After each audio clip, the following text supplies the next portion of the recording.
very simple. It's one of the most traditional theaters that we have here in Vienna. And typically on the stage, it will be required to say something so that the audience is well entertained. So this is not the stern place where we're required to have like gloomy faces and discuss only the bad things of life. So laughter is almost required here. So I wish you a nice session with great entertainment and great inspiration. And what are we doing here with the session is like a first-timer. We have a Barcamp session, first time at the Global Peter Drucker Forum, which means that we apply inclusivity. It's applied inclusivity. So we include all the generations, also the young generation, to have a say and a word in the conference with their contribution to the Global Peter Drucker Forum Drucker Challenge. And we would like to include the audience. So the Barcamp is a format that allows to include new speakers who were not originally on the program. So you see our program is still empty.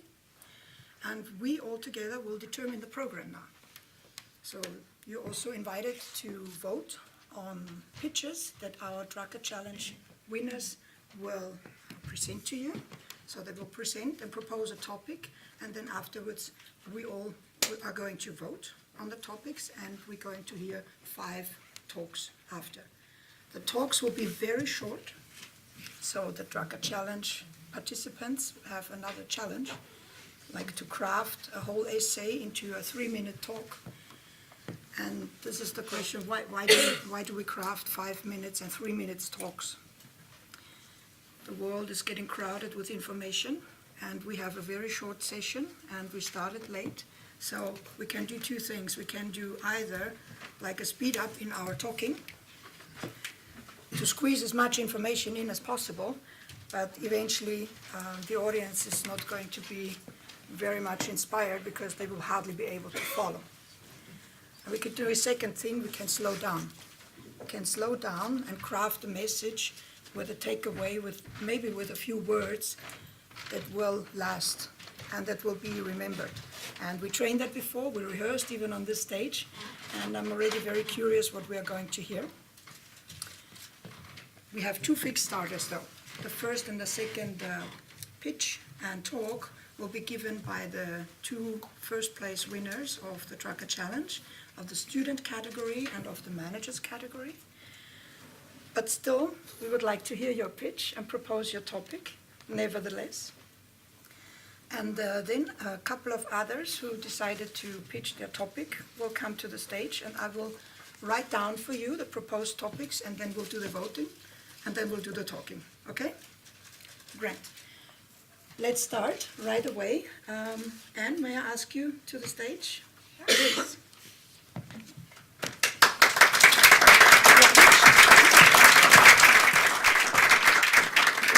So, my pitch is, are trained falcons better than drones?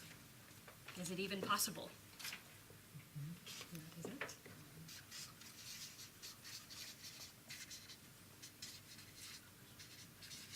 All right, thank you very much. Ali, may I ask you?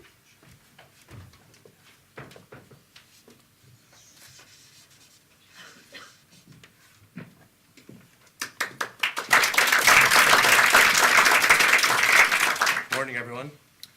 What I want to talk to you about is one question. How can we cultivate a culture of compassion in our workplaces and use it as a force for change?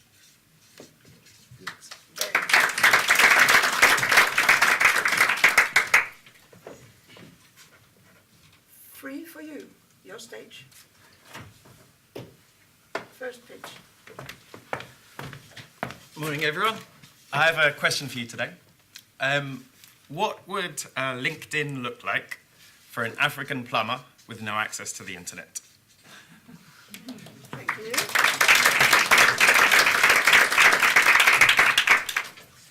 Next one, please. Your stage. Great.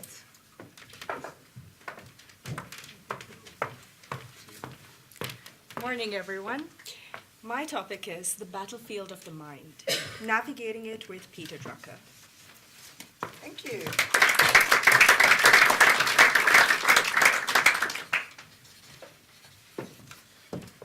Brilliant. Why starting from scratch is terrifying and how we can help people to do it anyway. Thank you.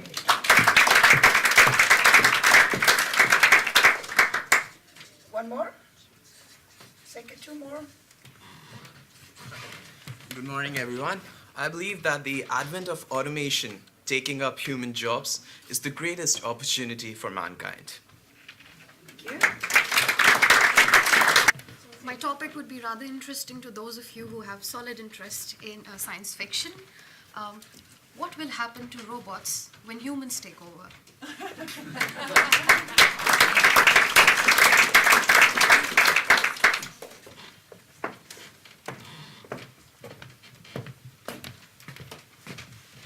My topic is what kind of social and political innovations are required to solve the problems of the 21st century?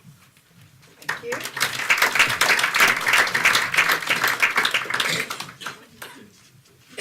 Yes, please. So what I can see is prosperity can be created and enjoyed by not only the privileged, but can be by everyone.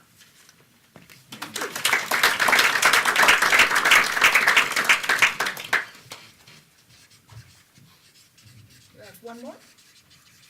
You done? The audience is not pitching, right? Right, so it's quite a selection, and we have 3 more slots to be voted in.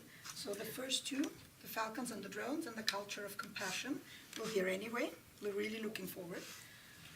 And now we have another couple of topics, and I would just ask you to raise the hand if you would like to hear it, and I'll estimate a percentage, and then we'll narrow that down, okay? So it's just up to me. You know, the single democratic decision has been like very popular lately, so we're doing that like this. The LinkedIn for the African plumber, who would like to hear this? So I would say that's about 55%. How many votes are we allowed? And there are countries where they do the voting like that, you know. I mean, just rumors. Then the battlefield of the mind. Okay, I would say this is 20%. And then starting from scratch anyway, I would say it's in about the same. The advent of mankind. Didn't catch that really correctly. The advent of mankind. I would say it's about 50. Oh, 50. Then, can we make competition extinct? I would say that's about 50. Then humans taking over. Okay, 70. Then the types of social innovation needed. Okay, I would say 30.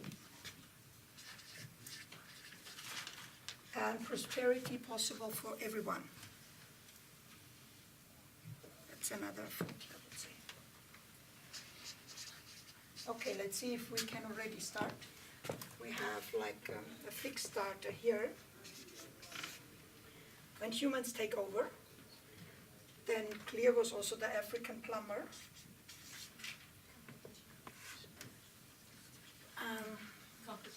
The competition, yeah. Okay, well then I think we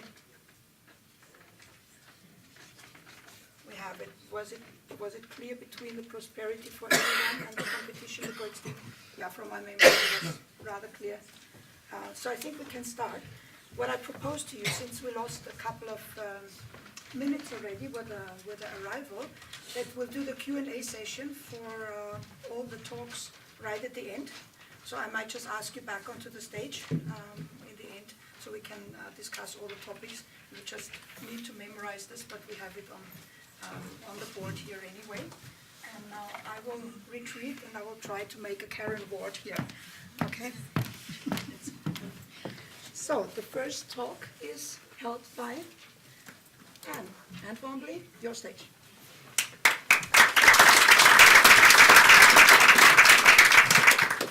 Hi, everyone. So, again, our question is it even possible that trained falcons could be better than drones?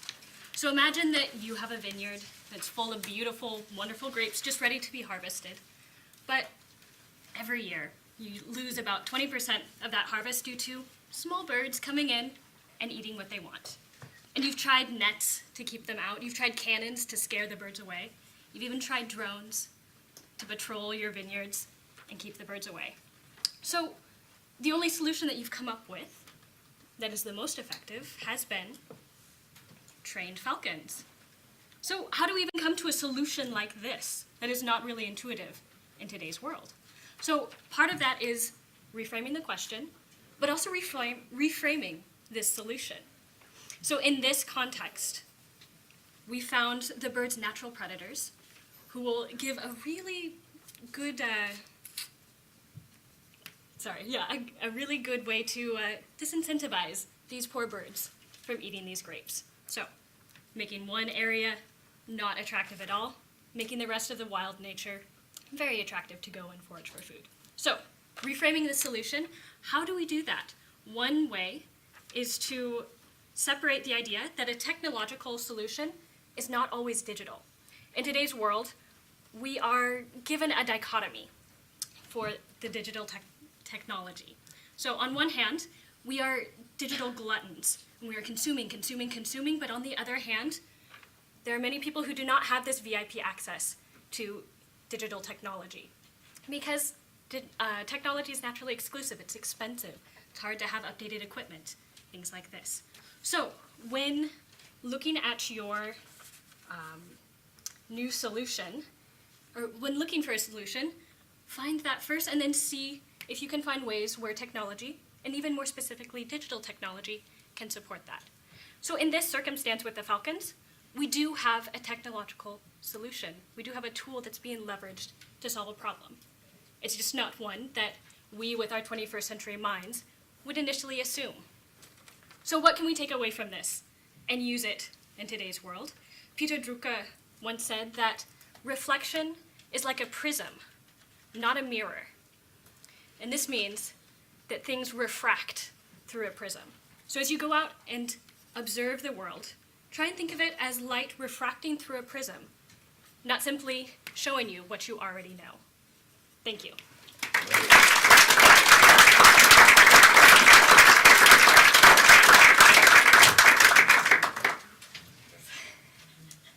Annie, your stage.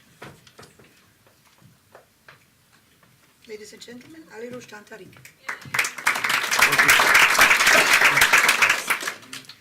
So as a reminder, what I want to talk about is how can we cultivate a culture of compassion in our organizations and use it as a force for change.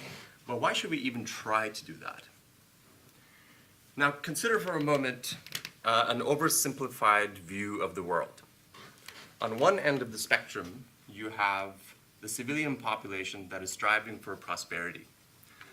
They're looking for better jobs, they're trying to live longer, healthier, and happier lives and whatnot.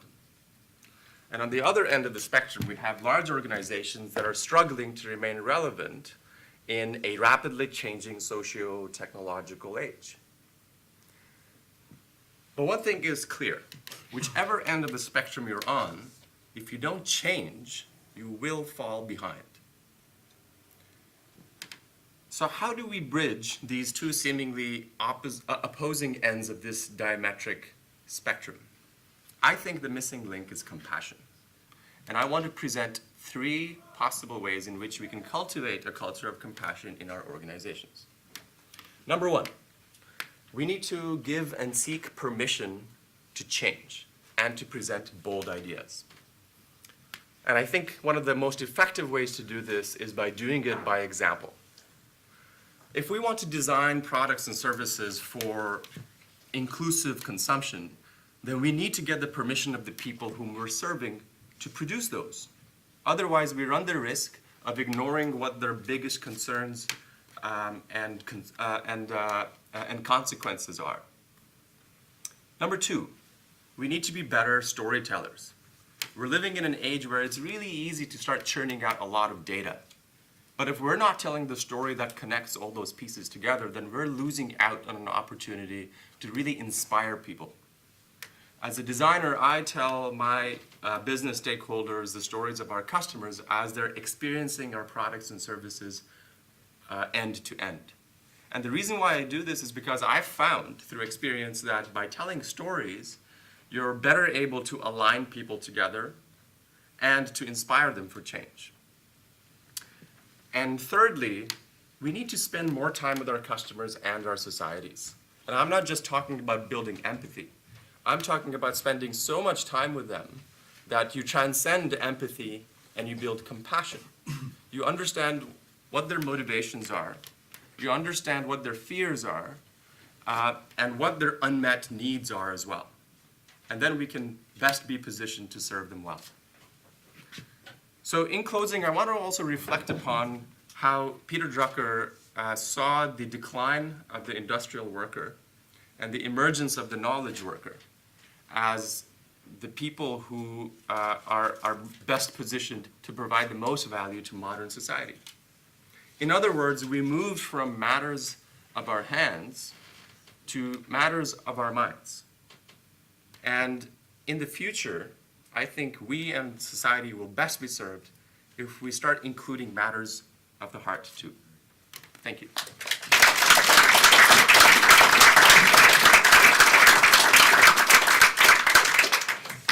Thank you very much. So now we have humans taking over. We're really curious to hear.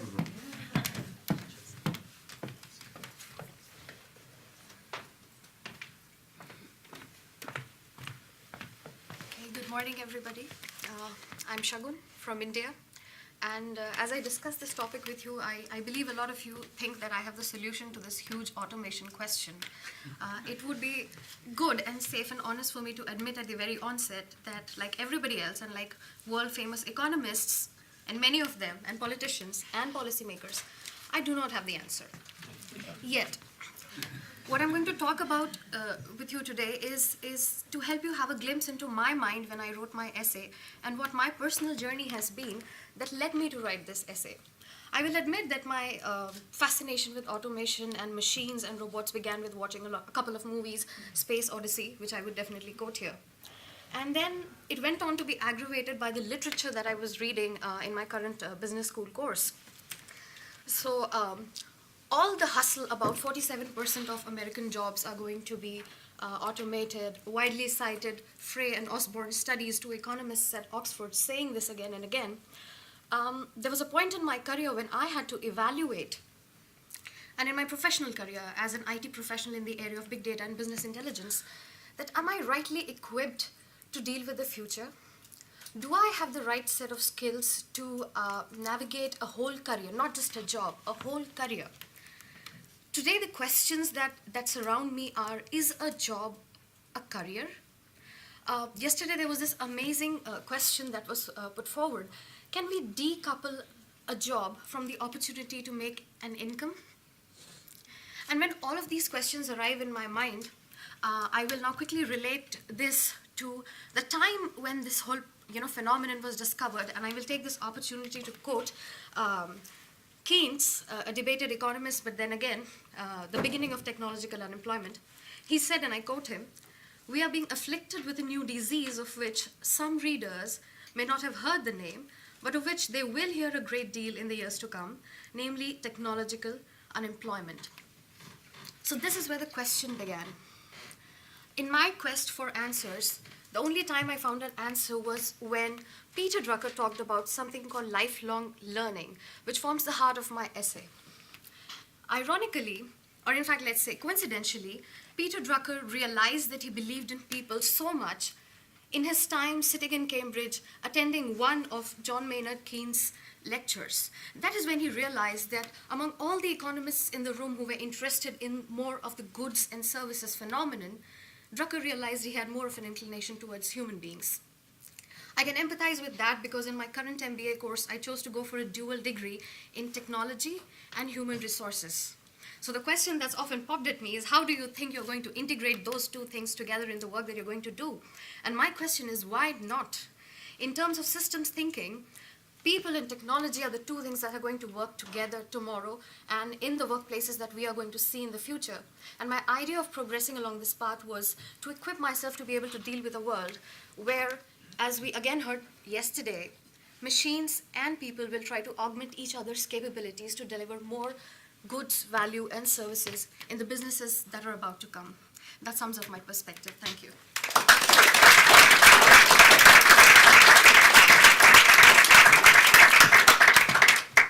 Brilliant. Now comes the LinkedIn for the African plumbers. I'm really curious. Your stage.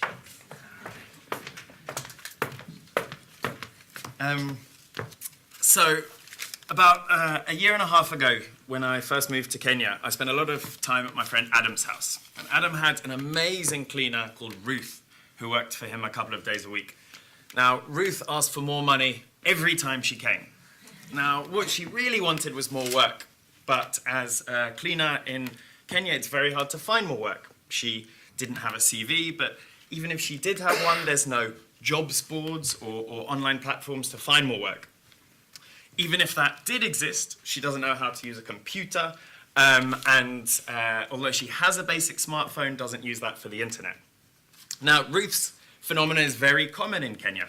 About 83% of employment takes place in the informal sector, where people have no contracts, no regular income. Now, we talk a lot about the gig economy in the global north, and a real challenge with the gig economy is it works very well for people who have stuff. Uber drivers are able to connect to the platform with cars. A platform like TaskRabbit or Thumbtack in the US works for people who have professions or registered businesses. The plethora of different online talent platforms rely on people having access to the internet and at the very least the ability to communicate with their customers. Now, McKinsey did a study quite recently which said that online talent platforms from now to 2050 can positively contribute to the incomes of 540 million people, adding $2.7 trillion to the global economy. But I was very interested yesterday, one of the speakers talked about how inclusive prosperity is all about access to opportunity. And bringing it back, we ask, well, what about Ruth? How does she increase our access to opportunity? What does a LinkedIn look like for the linked out? And this is a question that I tried to answer in my essay. And shortly after this initial experience with Ruth, I worked with Adam to set up a business called Link, a startup which creates technology to connect informal workers to jobs. Now, in trying to answer this question of what a LinkedIn for the linked out looks like, we took three main principles. The first one was very much driven by Drucker and his belief of co-creating the answer alongside Ruth and alongside the informal workers that we engage with. Ruth still sits in at all of our strategy meetings to this day. The second point was that in a context like the one we've talked about, we need to understand how we use technology effectively. From a customer perspective, this means beautiful UX and highly sophisticated technology. But from a worker perspective, it's all about SMS, text messages, and in-person interaction. So understanding how to deploy technology effectively in the context is critical. And thirdly, it's about challenging the concept and understanding of how the gig economy works. We see it currently as a breaking down and an irregular form of existence. We see the opportunity for the gig economy to provide avenues for growth and opportunity as people use different experiences, but with a digital career identity. They're able to tie those together to create a meaningful career. Thank you.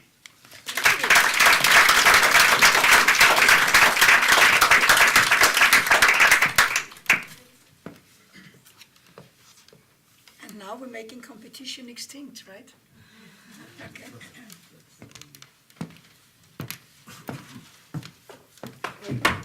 Great topic. Your stage. Yeah. Okay, so I'll be talking about something that is very personal and I'll be telling a few stories that actually happened in my life. It starts with 2015. I had recently rejoined the corporate sector after a break from my MBA. My boss had assigned me to develop a business plan, and his answers to two of my questions changed how I looked at business forever. My first question was, do you want this to be a 5-year plan or a 10-year plan? His answer was, Mira, are you kidding? We're a tech company. We don't plan that far. We create it. The second question, how many players do you want to include in the competitive analysis? This time he was a bit thoughtful, and he said, I don't know, actually. Our competition could be a freelancer with a laptop sitting somewhere in Eastern Europe. Don't waste your time on that. Focus on what we have to offer. My first response was disbelief. This is ridiculous. But then I thought again, especially about the second question, competition, and I realized something. To the Porter-fed MBAs of my class, competition had been a given. We read about consumer good rivals resorting to nasty advertising, dumping tactics, and much worse in their bid to outdo and outlast competition. It was an attitude reinforced in the corporate world where, as trainees, as one of the world's largest banks, we fought each other in gladiator style. Later, we subjected sales competitors to the same, survival of the fittest, war. In my experience, at least, the investments we make in cutting down each other cannot stand their fair ground against what we could have created if we had collaborated instead. Technology enables each one of us to be a star and not at anyone else's expense. It gives us the transparency we need to lower our guard and build trust. It gives dignity and potential to transactional relationships to grow into something bigger. Destroying resources with skills was the old way. For instance, if we go back to my years as a banker, I realized that the trainees had a cross-section of skills and resources, and had we collaborated, we could have come up with a lot of fintech solutions and a lot of creative answers to the problems we have in Pakistan today. But of the 24-person team, few are in touch if they are talking to each other at all. This is an attitude that goes beyond organizations and politics, where exclusion is a potent tool used to keep competition out and pretend that prosperity should not be shared. And at the risk of being very politically incorrect, I would like to share a real-life example of this morning. At breakfast, for instance, I was telling one of my fellow finalists about how competitive forces within South Asia keep regional trade low. Regional trade within 7 or 8 SAARC countries is less than 5%. If you imagine how the population that we have and the consumer goods that are flowing in from all over the world, that is a very small number. Another finalist from India quickly changed the subject, especially when it came to how ease of doing business in Pakistan is actually higher than it is in India. It's not just technology that makes an argument against competition. It's how the shift in our relationship with resources does it. Millennials are asset-free people. We want to experience and consume resources. We don't want to, and this is something that requires creativity, collaboration, flexibility, and where competition is nothing but a destructive force. We don't want to own resources. Collaboration is an antidote to monopoly and complacency. It's about welcoming uncertainty without fear. It is to add back what Drucker called the lubricant against organizational friction. I'll conclude by quoting a story often quoted in business classrooms. I'll have to find this. So, okay. In particular, it's a story about 2 friends who are in a jungle, and they are escaping the clutches of a lion. So one friend says to the other, "You'll never be able to run away." So the other friend says, "Oh, I just have to run faster than you." What we don't realize today is that technology has changed that lion. That lion is no longer that impatient, that focused on short-term gratification, or that slow. Most importantly, we fail to see that both friends can survive the lion's clutches, not by outrunning him, but by collaborating and outsmarting him. Both can survive. Thank you.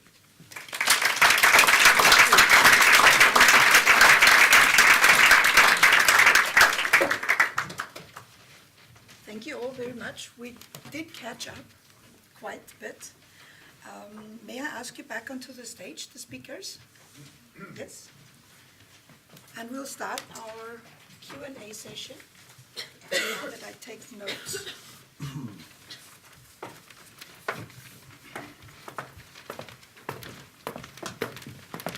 still have quite some time. Yes. For your questions. You may start. Anyone has a question? Andrew. We started with this single-person democratic decision. I do have a question about falcons and drones. Yes. Imagine that this is a non-technological solution to the problem, but imagine that drones advance to the point where they can imitate falcons' behaviour. Is there a reason why you would choose the falcon over the drone in that situation? Not particularly. In this situation, you can look for effectiveness, and I think oftentimes when businesses or even corporations are looking for a solution, the immediate thought is to automate and digitize. But the solution doesn't always have to start there. It's really more important to find what is most effective and then find the tools to make that happen. I view technology really as a tool, not the solution itself. So it is very important, and if drones are getting to that point for the security aspect, not simply the analysis of soil content and water usage, then go for it. Yeah. Yes, please. I have a question to both the compassion and the competition participants. How do we get people to collaborate? Because the compassion thing is more about collaboration, actually. To collaborate and put away their fear of the unknown and the other person and the oh my god factor. Yeah, I think it always starts by letting the other party know that you're willing to listen. I think really what a lot of people want is just to be heard. And like even in my day job, I always start when diving into a project, I always start by asking, hey, can I talk to someone who's facing this problem currently? Bring them in, and just the invitation of asking them to come and talk to you in itself builds a type of trust. So I think it always starts off by inviting them to speak with you, and then being willing to listen and ask good questions that demonstrates that you are listening. Oh, my turn? Okay, yeah, okay. I would like to say that let's go back to yesterday's conversation about what prosperity is. A scholar called Mohan Thait has defined something called a healthy hierarchy. And he mentions how it's not just money or the corner office that should be a signal for growth and prosperity. Not everybody wants that. There are four things he mentions. There's authority, there's control, there's information, and a fourth one, which I forget. So if you want to build collaboration and build down suspicion, it is to find out what people really want and reward them with that. We club rewards together. Like the CEO will get the fancy car, the nice apartment, the club memberships. How about distributing them? Are we sure that the CEO really wants it? I think that also goes one way towards creating more equality and less resentment between the haves and have-nots. So. Thank you. And the lady in the back was the next, and then Winfried, yes? Okay, I have a question to the lady in green and the gentleman who both spoke about empathy and compassion. There's been a lot of research about the type of emotions that people relate in terms of management, in terms of development strategy. Yeah, technology, the impact of technology is a new thing with the millennials. It's growing faster than the older demographic. First question to Lady in Green. You talked about the short trade. Doesn't culture play a role within that? Isn't that one of the reasons why there is a low level of trade? Doesn't culture play a role why there's the lower trade between India and Pakistan versus the others? Question to the gentleman in the middle. Doesn't culture play a role too in the way and the manner in which you bring a person in front of you? Isn't it? I mean, I'm from the same part of the world, and I'm curious to see your feeling Sure. about that. about culture, but here's some very startling statistics. Somewhere between 2013 and 2014, India found it cheaper to sell electricity to Pakistan than it did to some of its own states. When I asked my professor how that can be, he simply said that there wasn't enough connectivity within their own country. And secondly, you're right, it's about culture, but it's more about trust. For example, if there's anyone from Bangladesh over here, Bangladesh and Pakistan historically have not had a very, loving relationship for a very long time, right? But Pakistan invests in Bangladesh. And textiles, which used to be one of our largest exports, we have textile houses in Bangladesh, and they welcome us. This is because we've looked beyond animosity and we've identified opportunities for mutual growth. Textiles by itself has created a lot of millionaires in Bangladesh. So why can't we replicate this in other countries?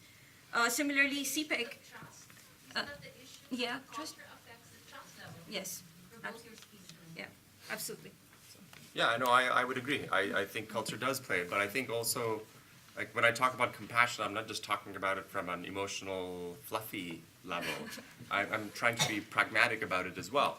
And I think the pragmatism involves understanding other people's cultures and including them as well in the conversations. I can give an example of a Japanese company, Kyocera, a manufacturing company based in Japan, whose CEO was a big proponent and advocate for using compassion in the workplace as well. So much so that during moments of recession, where other organizations may have laid off a lot of employees, he asked them permission if he could cut their salaries instead and keep them on, and say, you know what, we might end up working longer hours, you might not get paid as much, but we'll pull through this. And if you don't like that proposition, by all means leave, and you can find work elsewhere. I think compassion, can come in multiple forms. Because Japanese are compassionate. Yeah. Culturally. Right. Right. Thank you. Yeah. Winfried was next. Yeah, I want to add a question to the questions before. A very similar one. Do we have the right attitude for a collaborative work at scale, not in this inner circle, but really at scale? And how do we balance collaboration and competition? Concerning the first question, I read years ago a book, Connected, and there was some research about game theory and similar things, and they made some tests with students of business administration and with other students. The other students showed intelligent, collaborative attitudes. The students of business administrations didn't. So, did you train them all the years with the Homo economicus and all this 4, 5, 6, 3 forces and strategic analysis in an attitude of competition? This is one thing, but I don't want to sound like a nice guy. How do we balance collaboration and competition? Because I think both forces have their own purpose. So 2 questions. Sure. And I'll let others chime in as well. Who likes to? Yeah, I guess on thoughts of if we're really prepared to collaborate at scale at the moment, I'm not so sure, because really we are inundated in technology and the screens are here. So I think that would require a step sideways in education for particularly communication styles, which is really important in collaboration. And I've seen with some of my students, I teach horseback riding, which is, again, not super intuitive for communication styles, but when you have a child who spends 90% of the day with a screen in front of their face, and you put them next to a 1,000-pound animal, how are they going to communicate with that? And so it becomes about body language and direct reaction and response, and being aware of the situation around. And so that radically different type of communication can be transferred back into a collaboration setting where you are looking directly at someone's facial expression and hearing their tone and hearing what they're saying and what maybe they're not saying because of something that you've done. There's a direct reaction to anything that you do. So, yes. I might add as well, I think a really interesting way of looking at it is understanding collaboration with whom. Much of my essay is actually trying to answer the question of our biggest threat as a startup is a Uber-type platform that would try and create a race to the bottom to get the cheapest plumber rather than necessarily the best plumber. And our maybe the fourth principle that I didn't mention so much is we recognize that we will thrive only if the professionals on our platform find it a very, very meaningful experience, that they wouldn't want to go and work for that Uber-type plumbing company. So we find the collaboration opportunity to not be out-competed is being with the people that we are trying to serve. So finding out where is the best opportunity for collaboration, I think, is a big question. We have another one, maybe. There's a part of the question to which I have something that I can share about the fact that the business students were the ones who collaborated the least.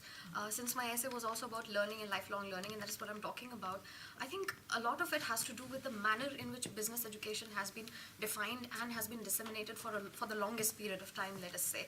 From the time that you decide to get a business degree, all that preparation for GMAT, and in India we have the CAT, there is a very competitive strain that is initially needed to get past that hurdle, and then business school keeps on drilling that competition into you. So you're constantly trying to outdo everybody to make it to the best job, the highest placement package. And once you're in that working environment, it's again about the highest target, the highest sales, being the best employee.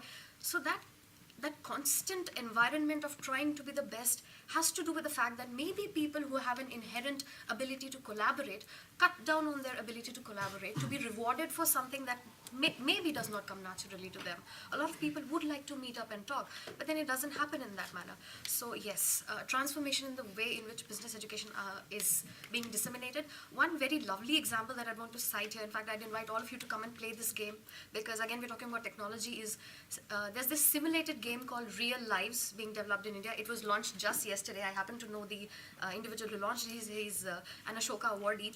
It's just a game where when you log into play, you get a new identity. You're born in a new country, you have a different family, environment, economic status, and then you navigate a virtual life looking at the life of that person, and you get to experience to be somebody else and build on this very crucial quality that is called empathy that is being talked about now, but I think we're lacking in practice. Thank you. So to your prior point, would you say that there's a misalignment between our incentive structures and the idea behind collaboration? Absolutely. Absolutely. We're not incentivizing collaboration. We're cartelizing. Yeah. We look for cartels, but collaboration, no. That's not on our issue. Actually, I would build on Chris's idea about who we collaborate with, because the reason I'm sort of averse to competition is usually it's the companies that get together against the customer. They agree on what not to give the customer. So in my country, this is very potent. Like consumer goods are, you name it. They make idiots out of consumers. And they agree on it. So we need to collaborate with the customer, the person who's paying our salaries, which we don't do, because we are so busy competing with each other and with the customer eventually. So. Yes. But we're not finished, and there's more questions coming. Sorry, the gentleman just in front of you was first. Yeah, you. Thanks, first of all, great. I did a keynote at the Copenhagen Business School the day before traveling here. Talked about many of the things that you talk about, compassion and new ways of competing and who you work with and all. Then there were 100 students there. Then this guy from the back, and sorry, I'm going to curse now, he called me up and said, "Damn it, Eric, you're wrong, that's bullshit. We are not, we are, as humans deep down, we are competitors. We are narcissists. We want money. So my question to you, how will you help this young gentleman realize his moral Who wants to help the young gentleman? Yeah, please. That was one of the points I was expecting.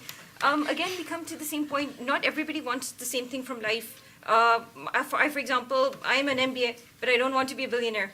But I wouldn't mind being well respected in academic circles. Likewise, a lot of my classmates couldn't care less about what people think of them, but they would like a nice house. So it's identifying what really values a person has, what matters to them, and aligning that with that. It's okay to compete as long as the rewards are not concentrated in just one position or just one goal. So. But also maybe taking a page from yesterday's sessions, and I think there's probably an integrative approach to that. I wouldn't say that the person is necessarily wrong, but I'd want to understand why his viewpoint is that way.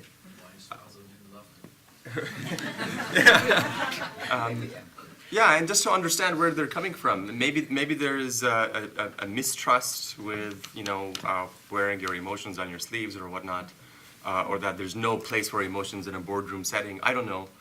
So I wouldn't want to be too presumptuous about what those are. But I think there is an integrative approach to that, right? Just because you're competitive doesn't mean you have to lack compassion. Right? Very nice. And I might also just say, that sort of there's the later stages of business competition which can be ruthless, but the very foundation of a business, to take a leaf from Drucker, is like solving a problem for someone. And that in its essence of the beginning of a business is a compassionate undertaking. So I think the foundation of business and creating value for a customer is an inherently compassionate thing. Thank you. Peter? I would like to, it's not a question in disguise, I would rather reflect on what you said and maybe bring in some new things. And I'll start with both Peter Drucker and with Roger Martin, whom all of us have heard yesterday.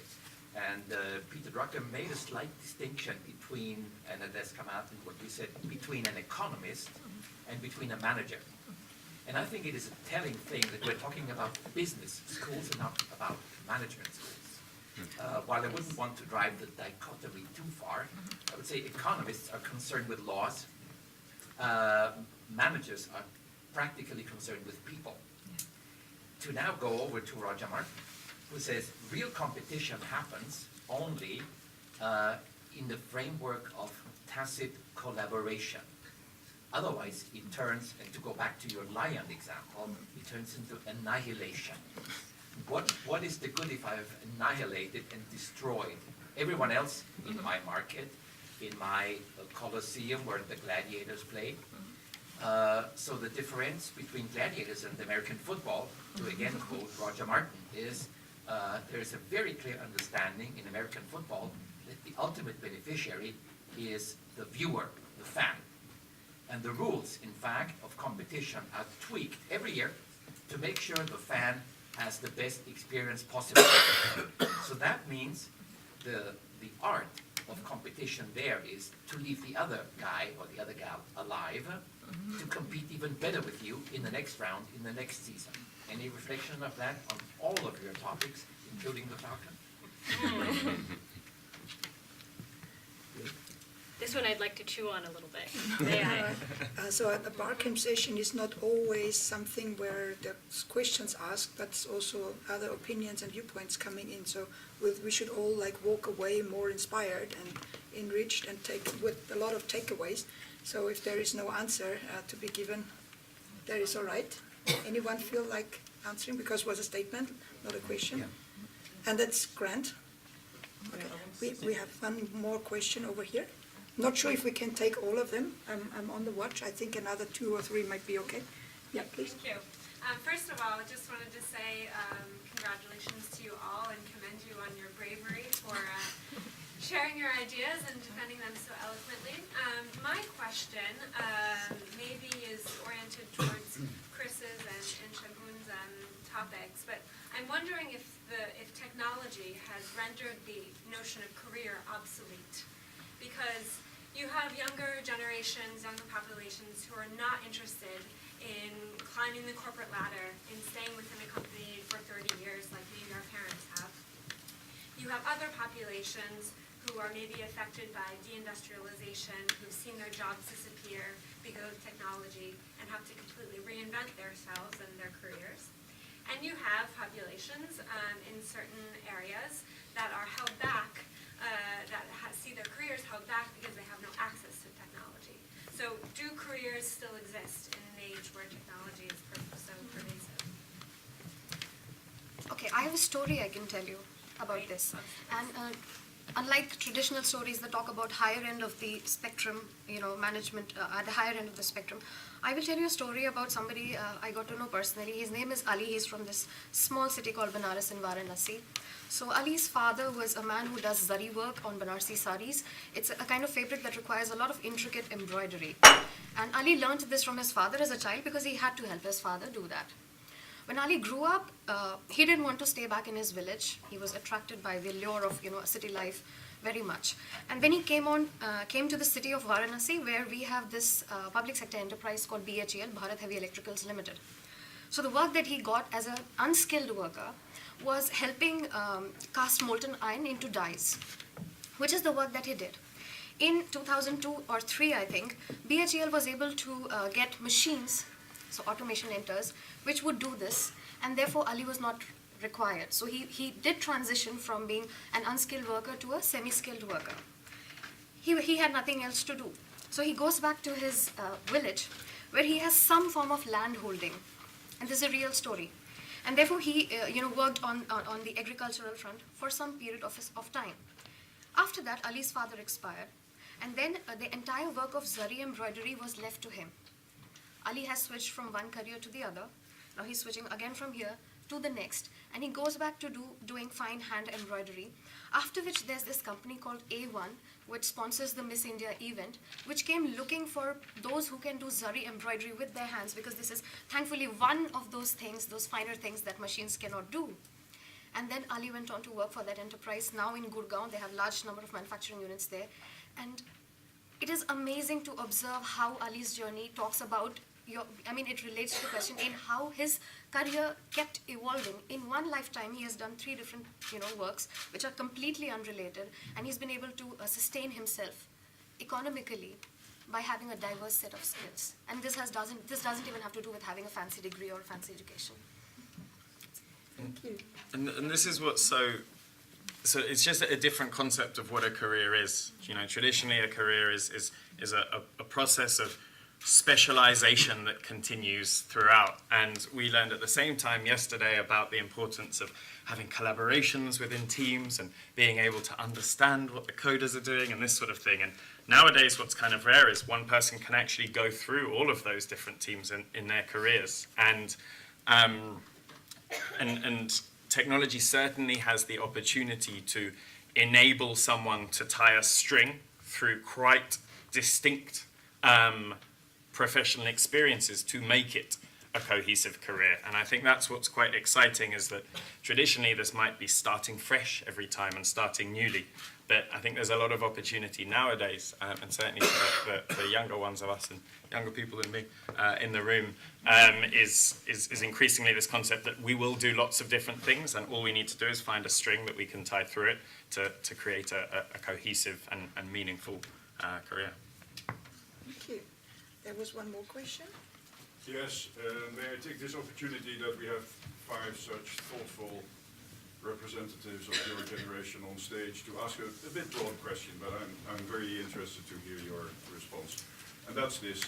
If we take a bit longer perspective and go back to the early last century, corporations often provided housing, healthcare, education, sports clubs, and in many countries you had these company towns totally dominated by the corporation there, because the public sector was not providing these services.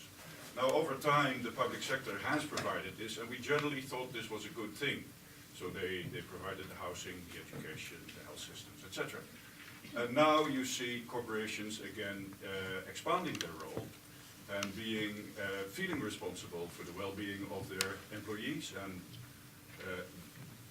making health interventions, education, corporate universities, feeling responsible for the local community and the wider planet, etc., etc. And that leads me to at the same time there is wariness about this and a certain distrust also in certain circles. So this leads me to a general question to you. What do you think is the appropriate role of a corporation, and where does it end? Perhaps that edge is the most interesting. Would you have any reflection on that? I guess it matters on which perspective you're taking. From the corporation's perspective, it is definitely in their best interest to take care of their employees, especially with this kind of intermingling of the digital automation and the human need for critical thinking. And so to really take care of their employees in a more frameworked setting of, paid time off, of having health care and these other benefits. That's in their best interest to keep their human capital with the company. From the individuals, I think that's going to be an individual perspective on what is an invasion of privacy. There are going to be different comfort levels with that. So what's your perspective? It's not going to be the same solution from whatever side you look at it. Yeah, so my family currently lives in Qatar, and they do get perks like that. They're the places where they work. They provide their housing allowances, and they'll fund a car. They'll fund some portion of tuition. But even with all those comforts, there's a diminishing returns in those kinds of perks that you can provide. After which, you really have to start asking yourself about the essence of the work that you're actually doing. Is it meaningful to you? Do you get enough autonomy from it? Do you feel a sense of purpose? Are you giving back? That sort of thing. So I think every corporation needs to see themselves as a citizen of the society that they're in as well, where they're giving the people that they're working with, the ones that they're employing and the ones that they're serving, the opportunity to feel like they're a part of a larger purpose, and that the work that they're doing is meaningful. And at the same time, even making sure that the people that they're not interacting with, like as customers or providers of value, that they're at least not adversely affecting the environment as well, right? So I think the corporation does play a big role in the societies that they're in many ways. I'd like to just chip in on the boundary that you're asking, that we're trying to define a boundary here. I think a lot of it doesn't lie in the hands of the corporation as much as it lies in the hands of the employees too, in terms of what are their expectations from employees. I mean, this is something that I touched upon in my essay. To my parents, the benefits that you talk about, to their generation, these were amazing benefits. I mean, that was the standard definition of life. But talk about my generation, flat organizational structures, no more boss, no more sir, virtual organizations, gig economy or 24/7 availability. All of those things have changed. So I think it would be advisable, I mean, that's my perspective, that why don't corporations look into what are employees expecting now? I mean, we are talking about the fact that in 2020, more than 30 to 40% of the workforce is going to be millennials and the young workforce. Their expectations are going to be significantly different from what the generations earlier, used to have. And let's read into those expectations and provide benefits accordingly, because it's a benefit if the employee wants it. If they don't want it, if it's not something they aspire, if they don't see it as a perk, then what's the point of offering it in that manner? I'd like to answer. Yeah, I'd actually like to say I'm rather pessimistic about the corporation and the future of the corporation.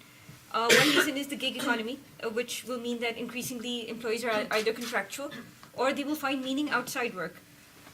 This is because creative work is increasingly unstructured. It's increasingly in conflict with what policy is, what you can say and can't say in a press release. That's one thing. And the second thing is that and at least if I quote examples from my own country, I don't think that large corporations are actually very compassionate towards employees actually want. For example, I've worked for some of the world's biggest giants globally in Pakistan, and they do give a lot of cosmetic gestures like, nice picnics, great photo shoots, a lot of that. But I worked for a smaller company after that, and something that really helped, and it made a quantified difference, was free transport for women at any time of the day. That is what, and this was not a very large company. It was 250 people worldwide. And its retention rate, its performance, and its ROI were far better than what those companies were able to offer. So, and this company survives because it encourages people to take up gigs, which are outside work. So, I mean, unless the corporations can adapt to this culture, I think people will eventually make their way here. So. Thank you very much, everyone. everyone. I'm afraid we ran out of time, but there is one thing that happened here. One of you said, like repeating yesterday, growth happens with access to opportunity.